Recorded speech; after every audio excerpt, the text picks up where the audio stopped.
విశాఖ పశ్చిమ నియోజకవర్గంలో ఆడారి ఆనంద్ కుమార్ సతీమణి మాలతి ఎన్నికల ప్రచారం నిర్వహించారు. తన భర్తను గెలిపించాలని ఇంటింటికి తిరిగి జగన్ చేసిన సంక్షేమ పథకాలు ప్రజలకు వివరించారు.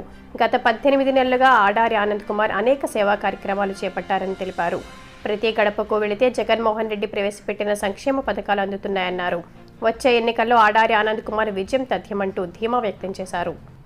ఇండియా వార్డులో ఇంటింటి ప్రచారం మొదలుపెట్టామండి. ఇక్కడ రెడ్డి వీధి, గొల్ల వీధి, గవర్ల వీధి, గాంధీ నగర్ వీధి నుంచి ఇంటింటి ప్రచారం మొదలుపెట్టాం. ఘన స్వాగతం పలుకుతున్నారు. ఎక్కడికి వెళ్ళా హారతులతో నీరాజనాలు పలుకుతున్నారు. తర్వాత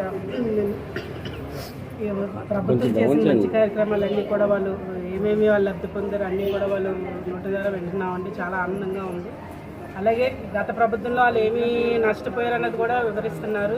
ఈసారి డెఫినెట్గా ఆనంద్ గారిని గెలిపించుకుంటామని ఎంతో ధీమాగా అందరూ వ్యక్తపరుస్తున్నారు. చాలా సంతోషంగా ఉంది. ప్రజల నుంచి ఎటువంటి రెస్పాన్స్ వస్తుంది? ఎటువంటి రెస్పాన్స్ అంటే అసలు మరి వాళ్ళు చాలా